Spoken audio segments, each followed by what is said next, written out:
Hello ukulele players. Today I'm going to talk about regular G string versus the low G string. But first, a quick comment about my shirt. This is from the Elizabeth City Ukulele Group. It's a club that meets in Elizabeth City, North Carolina, and we play once a month. We have a strum and hum, and anyone who's in that area of the Mid-Atlantic of the United States, please swing by. So I need two ukuleles today. Here's one that has a low G string on it. And here's one that does not have a low G string on it.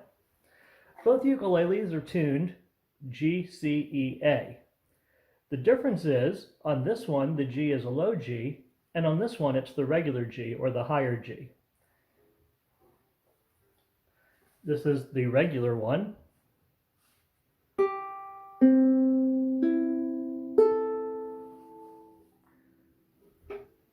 And this one with the low G.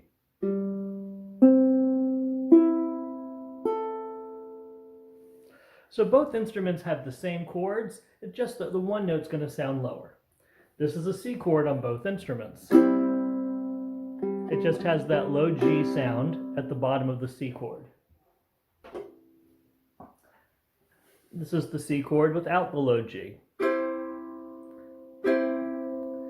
This note, and this note are the same on both, but that's higher instead of lower. These are the three that are the same on both, and that one's lower. So from a chord standpoint, the low G gives it a bit of a fuller sound. Some people like that, some people don't. I like it on some songs and not all songs. On the G chord, it gives a nice root note, for those that are into music theory, the first scale degree, in the bottom. And when you don't have the low G, if you're doing a G chord on a standard tuning, that's up high, the D, or the fifth of the chord, is in the bottom. But as soon as you put the low G on, you've then added inversions to all of your other chords. So there's no one right or wrong way to do it.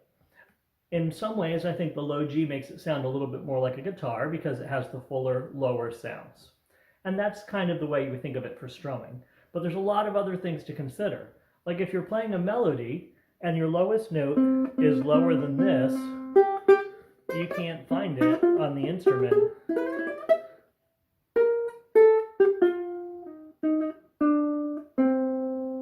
I can't go lower. I could go back up high if I wanted, but I can't go lower. Whereas if I have the low G string and I want to play that same melody, it lets me go on down.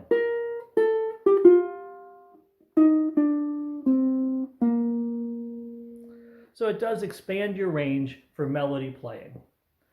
Honestly, the main reason why I like my low G is if I'm playing a claw and hammer type finger style, and it gives me that feeling of an alternating bass.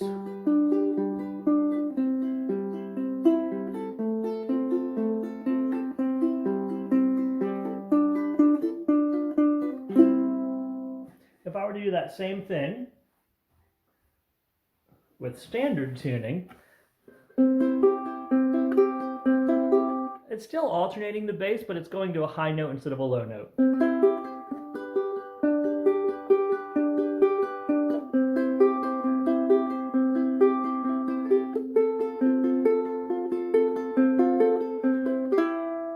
I find that when I have a standard tuning, I don't like to use the claw and hammer type of playing. But for finger picking, you can do it either way. For melody playing, you just have to be careful with your range. And for regular chord playing, it gives you that lower, fuller sound, which you may or may not like. In the end, I like a standard tuning for some songs, and I like the low G tuning for some songs. If you want to hear more samples of what they sound like compared to each other with specific songs, please feel free to contact me and let me know. Bye.